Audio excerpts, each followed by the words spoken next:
Hi, and welcome to the Enrichment Impact Show.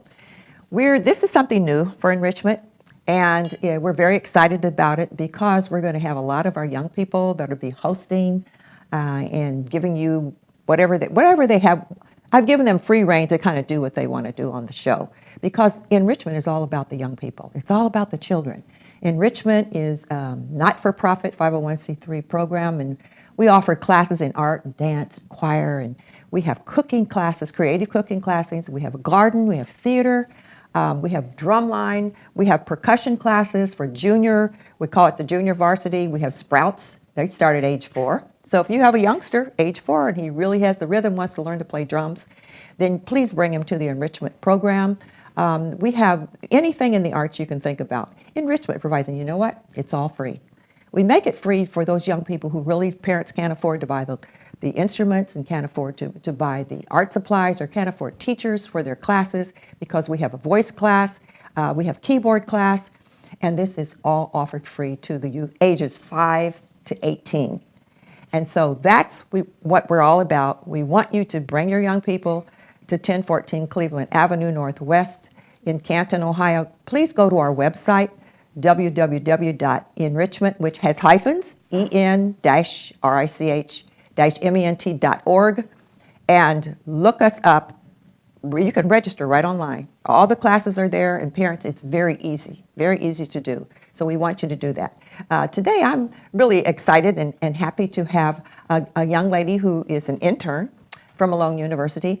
And we do take interns, so if any of you are out there looking for internships, and we have a very great partnership with Malone. We've also done partnerships with other colleges and universities as well.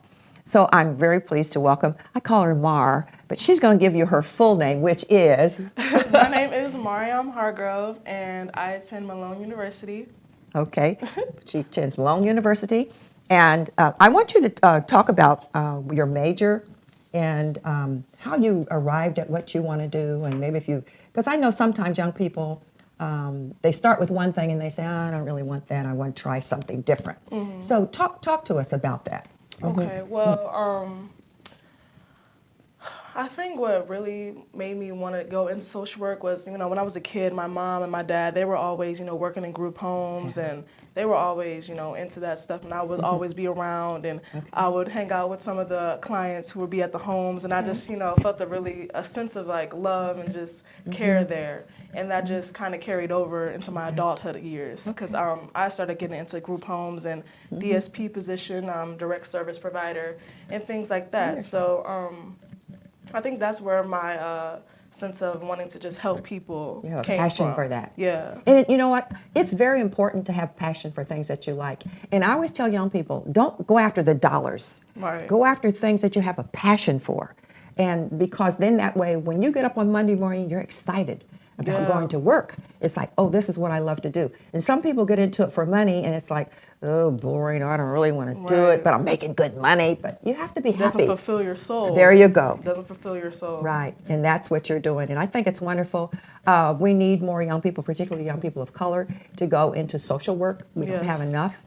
So I really applaud you for doing this. I think at one time you mentioned you tried something else and it's not really what you wanted to do, right? And so you followed your heart and your passion. And so what year are you in now? I'm a junior, so next year will be the year I'm going to be walking across the stage. So. All right, that's awesome. Yeah, that's it's exciting. Awesome. Yeah, it's very exciting. And so if you had to pick something, a secondary thing, what would that be? Because I always tell young people to have an A, B, and C plan. Mm-hmm. So what would be your B plan, maybe if you didn't do this, and say, well, I think I'll go to plan B. You thought about a plan B? Well, I feel like my plan B would probably be something in like entrepreneurship, okay. Starting my own business. Because I know when I graduated, I would want to go into esthetician or cosmetology school because I've always loved doing hair and like facials. And, when me and my mom were growing up, she'd be like, yeah, let's do this. And do the cucumber on your eyes and things like that. I've always been into that. So I think that'll be my plan B. And, but you can still do that. Yeah, I was planning on still doing that after I graduated, but it would just be too much on me right now to do it now. And that's you make a good point. Yeah. Because sometimes young people overload themselves. Yeah, and definitely. it's too much. So that's good because being working cosmetology and things, you can do that with your clients. Yeah. You know, you can encourage them Yeah. and try to help them how to spruce themselves up. Because when you look in the mirror and you like what you see, you know, it just kind of boosts your whole Yeah, self-esteem. self-esteem, Yeah, yep. it really does that. So I think that's a good plan B because it merges in with your plan A. Yeah. You know, so that's really good. I think that, you know, today we're living in a different kind of world now. The pandemic and people aren't going back to work for whatever reasons. And I know young people are having their challenges as well. And you've probably talked to a lot of young people. And if you could give some words of encouragement for our young people today, what would you say to the young people of your, because you're how old? I'm 20. 20. Yeah. Wow, that's so young. So, I mean, and I, you know, because, you know, I'm 81, it's hard sometimes for older people to relate to the young people. Right. So just talk about where are young people today? What's going on in their minds? What are they thinking about? I feel like with the pandemic and everything like that, we're kind of lost because we like to be social. Well, some of us, we like to be social, we like that interaction, and we can't really do that right now. So I feel like in a way we're kind of lost, and then you know, with school and everything, and like the high schoolers not being able to have prom, graduation, Right. that may have given them a sense of discouragement. But what I advise to the young people is don't get discouraged. Just this is the time where you really look within yourself and try to find what it is you like to do. You know, if you're in quarantine, that's the time to just really self-reflect and just think about things that you love, think about things you would like to do with your future, because that's what's ahead is the future. You know, so I think, you know, sometimes we get in way too much to be like in the moment. Right. So I feel like we should just try to, you know, just think about the future and think about what really makes us happy and what, you know, feeds our soul, Right. really. Very good. Those are very, very good words of encouragement. So I want to thank you all.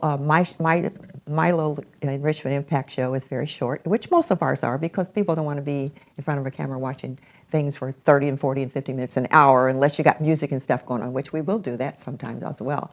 But I want to thank you for coming. I got her on the spur of the moment and said, you're going to be my guest today. She's here, you know, to kind of work and doing her internship.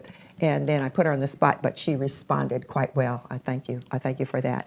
And I thank you all for tuning into my part of the show on the Enrichment Impact Show. I'm Betty Smith, the co-founder and executive director of Enrichment. Go to our website, enrichment.org. Don't forget to put the dashes in.